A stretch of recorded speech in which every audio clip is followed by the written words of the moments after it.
Laure Maison sur Radio Classique. C'est un triomphe que Roberto Alagna a remporté hier soir aux côtés d'Alexandra Kourjak à l'Opéra Bastille à l'issue d'une représentation d'Othello de Verdi dans laquelle le ténor français a fait preuve d'un engagement tant physique que vocal absolument saisissant. Visiblement remis de ses soucis de santé qui l'ont affecté ces derniers jours, Roberto Alagna s'est donc emparé du rôle avec une ferveur qui a véritablement enflammé le public. Et quelques minutes à peine après sa prestation, c'est avec la même ferveur qu'il a bien voulu nous parler de son rôle alors qu'il était encore tout habité du personnage d'Othello. On est vidé et heureux, mais on n'est pas encore sorti du personnage. Moi, je suis pas encore sorti. Vous voyez, je suis encore en costume, je suis à peine démaquillé, mais je suis encore dedans parce que on peut pas sortir indemne de ce genre de personnage. C'est comme Werther, c'est comme Cyrano, c'est comme Paolo il Bello, c'est comme tout. Je sais pas si c'est moi qui deviens le personnage ou le personnage qui devient moi, mais il y a une fusion qui se passe. Et en plus, quand on est avec son épouse sur scène, on a l'impression que la réalité rejoint la fiction. On sait plus où on est vraiment. Là, ce soir, lorsque je l'ai tué, je l'ai presque déshabillé parce que c'était dans une sorte de naturel.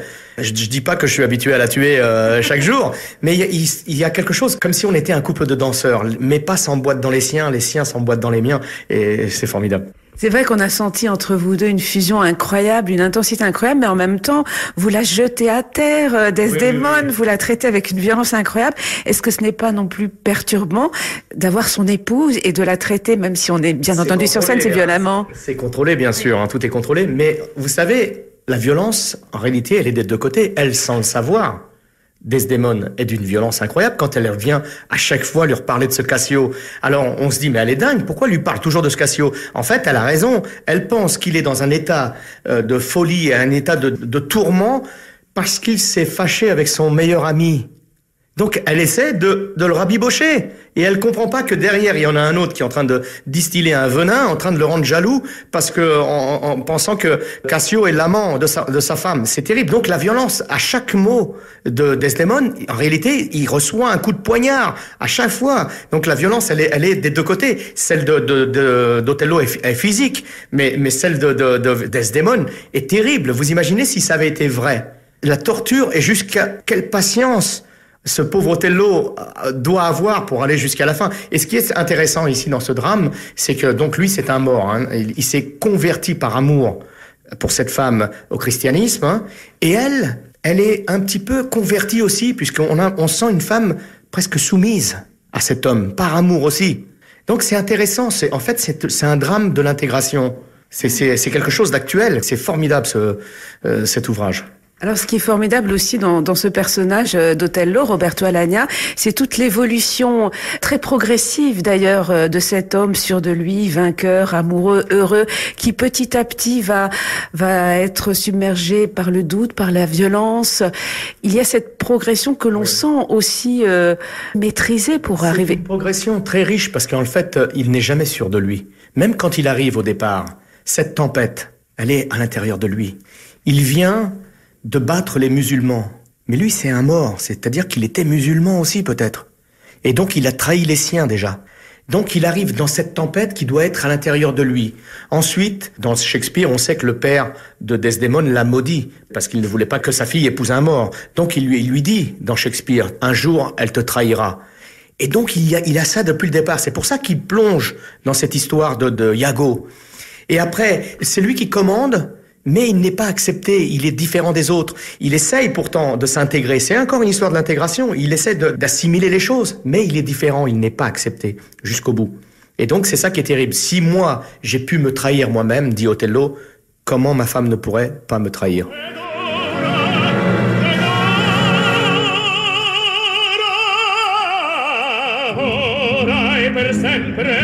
Addio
Un bref extrait de cette production d'Othello de Verdi dans laquelle brille actuellement Roberto Alagna à l'Opéra Bastille.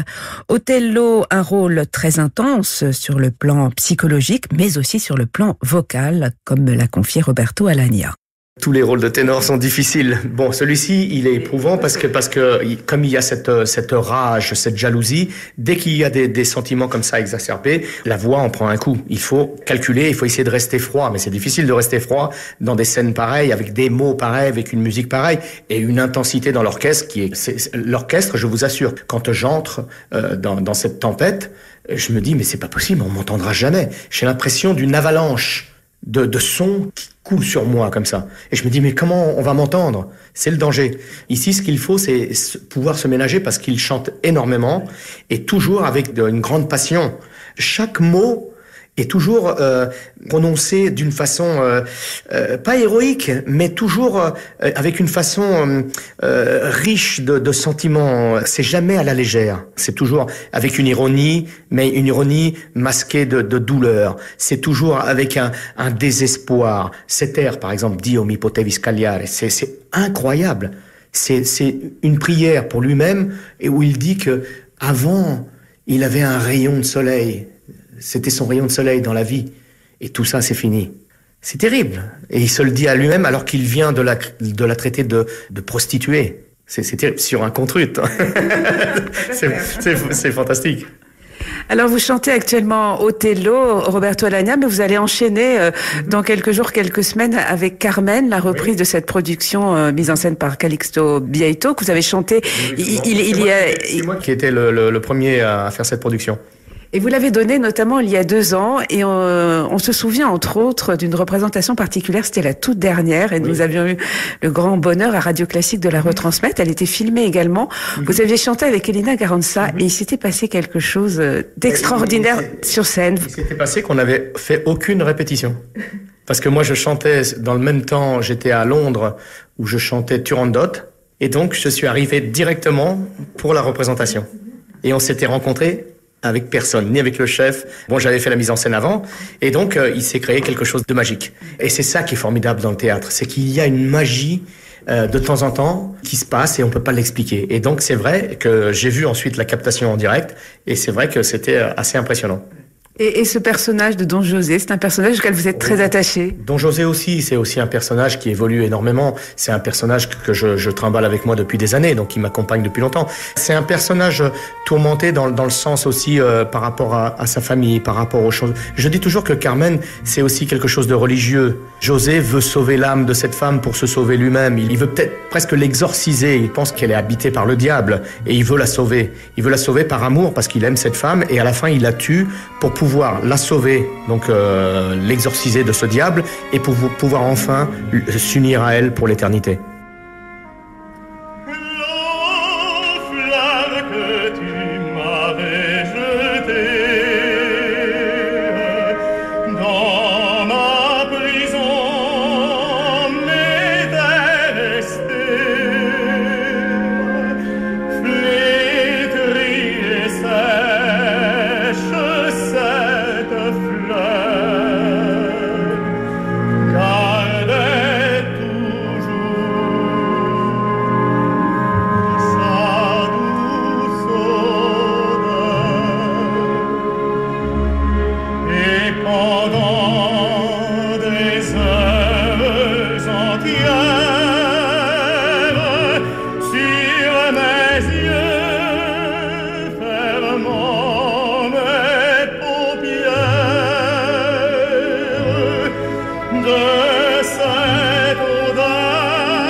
Roberto Alagna, capté il y a 2 ans avec l'Orchestre de l'Opéra National de Paris et Bertrand de Billy dans cette production de Carmen qu'il reprendra donc dans quelques jours à l'Opéra Bastille après Othello.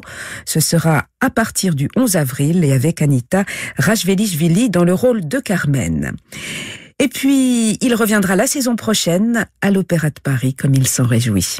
Oui, alors là, ça va être assez formidable puisqu'on revient avec Don Carlos et Alexandra, mon épouse, va faire ses débuts dans ce rôle. Moi, je pense qu'elle va vraiment être formidable là-dedans parce que en ce moment, elle est en train de créer la surprise à chaque fois, à chaque nouveau rôle. Elle est très courageuse, elle a une technique formidable et sa voix s'embellit au fur et à mesure des nouveaux rôles.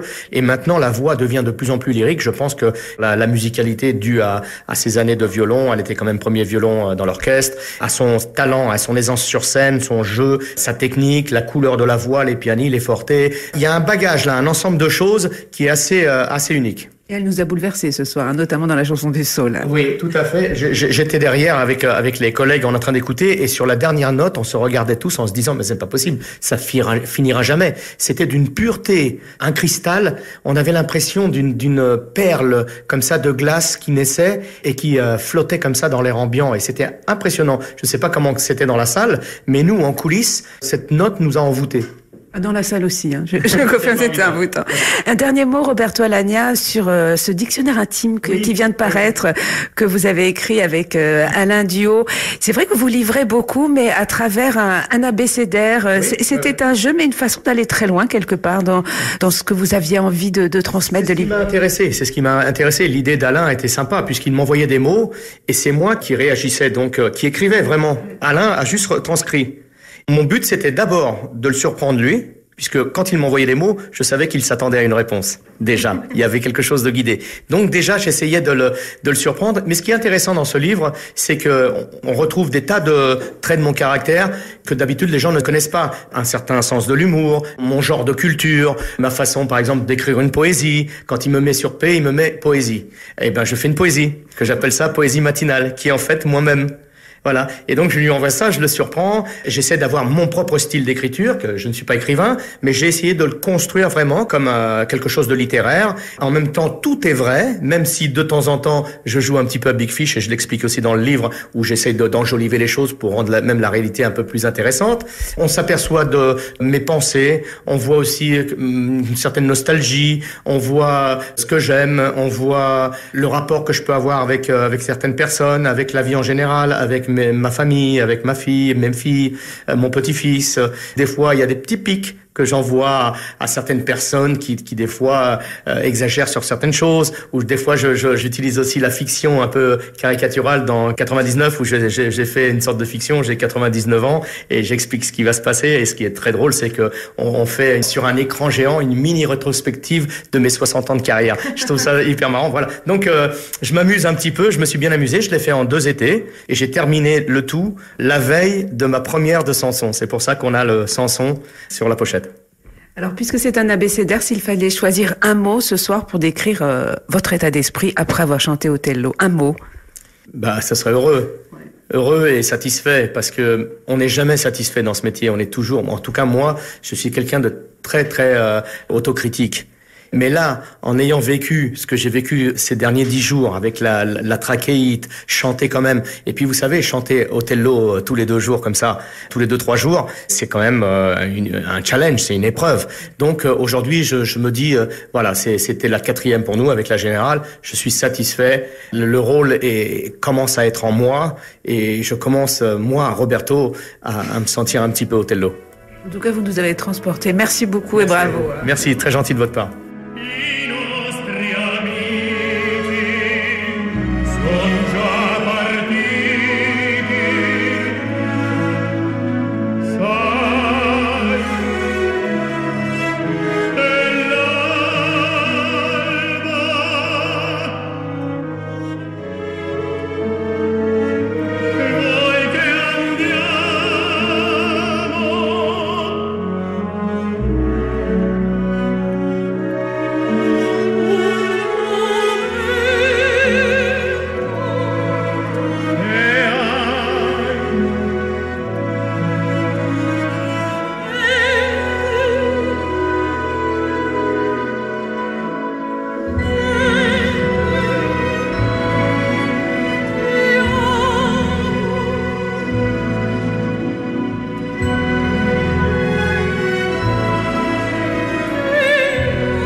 Voilà pour le plaisir d'écouter le duo Roberto Alagna-Alexandra Courjac, un tendre duo tiré de la Rondine et de Puccini. Ils sont donc réunis en ce moment et jusqu'au 29 mars dans Othello à l'Opéra de Paris, et ils reviendront tous les deux la saison prochaine pour chanter Don Carlo.